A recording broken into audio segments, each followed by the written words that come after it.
আপনি বলতেছেন ভাই শিক্ষা অর্জন করার তো হাজারো সমাজে মানুষ আছে, তা আপনি তো একটা শিক্ষা অর্জন করেছেন, কিন্তু আপনার মনের ভিতরে কী থাকা দরকার আপনি বুঝতেছেন না। তো শিক্ষা শুধু অর্জন করলে হবে না, ওই শিক্ষার কাজটা হচ্ছে দেখাতে হবে সমাজে। আর আমি কীরকম আগে নিজেকে যাচাই করতে হবে। আমি যদি নিজে ভালো হয়ে যাই, পুরো সমাজ ভালো হবে, আলোকিত হবে, একটা আলোকিত সমাজ গঠন। সে এরকম, উনি এরকম, এটা দেখাতে আমাদের সাবজেক্ট নয়।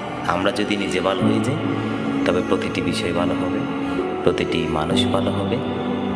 অর্থাৎ একটা ফুলের পাপড়ি, অর্থাৎ একটা ফুল দেখেন আপনি, সে একটা ফুল